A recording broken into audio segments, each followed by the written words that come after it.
So this was the last day जेव्हा आम्ही दादूला सोडणार होतो एनआयटी कलेक्टला. सो आम्ही रेडी होत होतो. त्या टाईमला पप्पाने काही मेडिसिन्स आणली होती जी दादूला द्यायची होती. जस्ट प्रिकॉशन्स म्हणून काही मेडिसिन्स वगैरे तर देत होते आणि तो घेत होता. अँड देन मी रेडी वगैरे झाली होती. This is was my fit check. Mummy packing वगैरे करत होती. आम्ही सर्वजण रेडी झालो.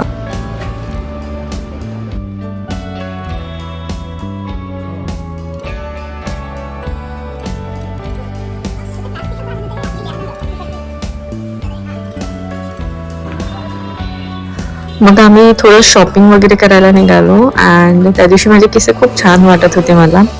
आणि तेच नेहमीसारखं दादू मम्मीसोबत होतं आणि मी एकटी चालत होती. पप्पा आपले चालत होते.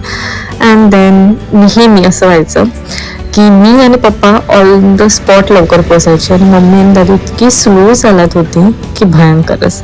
एनिवेज त्याच्यानंतर मग आम्ही शॉपिंग करायला गेलो. मम्मीला साडी हवी होती. केरळला गेलाय तर केरला स्पेशल काय साडी वगैरे आम्ही चेक केली.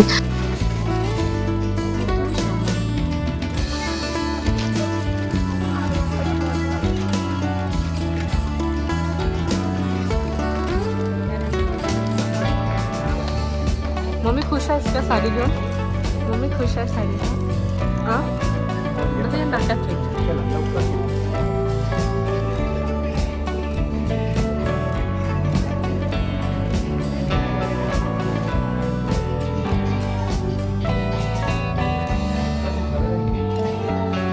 मग आम्ही परत रूमवर आलो आणि मग दादूची पॅकिंग करून फायनली निघायचा दिवस आलं. आणि this was the last time means last day जेव्हा आम्ही त्याच्यासोबत होतो. नेक्स्ट डे पासून त्या हॉस्टेलला राहायचं होतं. He was smiling. And then आम्ही हॉस्टेलला रीच झालो आणि मग त्याच्या रूमकडे जात होतो. अँड देन रूम वगैरे मध्ये गेल्यानंतर जे काय आम्ही थोडंफार शॉपिंग केली होती त्याच्यासाठी, जसं की नवीन हॉस्टेलमध्ये गेल्यानंतर बेडवर टाकायची गादी अँड स्टफ जे असते बेसिक थिंग्स ते सर्व मग आम्ही अरेंज करून दिलं त्याला.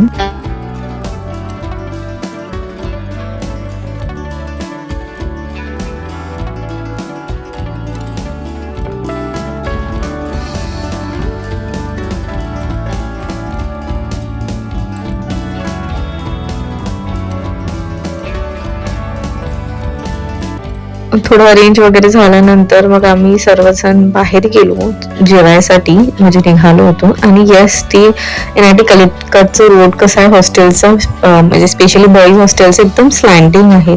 तर बरंच जास्त चढावं लागते उतरावं लागते. It was a tough one because मकानपासून म्हणजे सकाळपासून आम्ही बरेच चाललो होतो आणि आम्ही सर्व थकून गेलो होतो. बट स्टील जेवायला तर जायचं होतं. मग आम्ही तेच जेवायला निघालो अँड जेवण वगैरे झालं.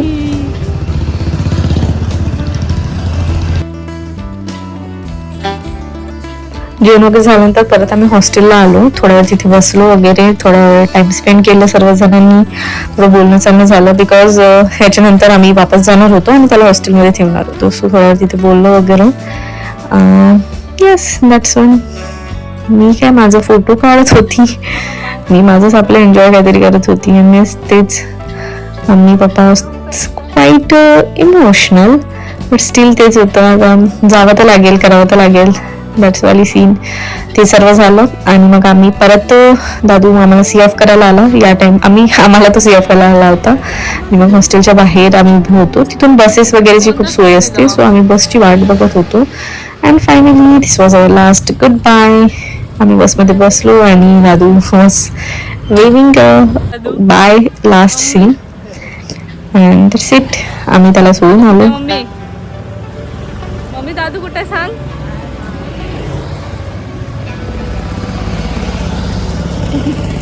मग आम्ही रूमवर आलो अँड देन लास्ट जे काही पॅकिंग वगैरे राहिली होती ती मम्मीने पॅकिंग वगैरे केली. आणि नेक्स्ट डे आमची ट्रेन होती from Calicut to our location. So तेच आम्ही रेल्वे स्टेशनवर बसून होतो. मी असंच गप्पा मारत मम्मी पप्पाला विचारत होती की आठवण नाही येत आहे का तुम्हाला दादूची अँड ऑल. त्यांची मजा घेत होती. आणि येस, ऑब्व्हियसली कारण की बऱ्याच दिवसापासून आम्ही सर्व सोबत होतो. सो ऑब्व्हियसली घरातून एखादा व्यक्ती बाहेर राहायला गेला तो मिस तर करणार आहोत. That is the fact. मग बराच वेळ ट्रेनची वाट पाहिल्यानंतर फायनली कुठे जाऊन आमची ट्रेन आली.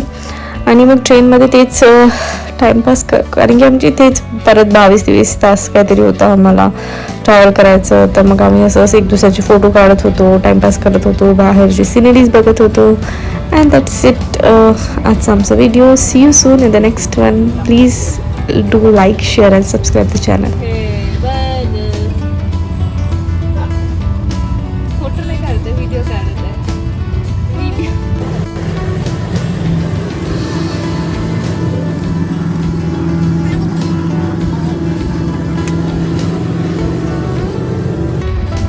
काहीतरी बोल मम्मी, काहीतरी बोल मम्मी, बोल ना. दादूची आठवण नाही येत आहे. मम्मी सांग ना, मम्मी सांग ना, पप्पा सांगा ना.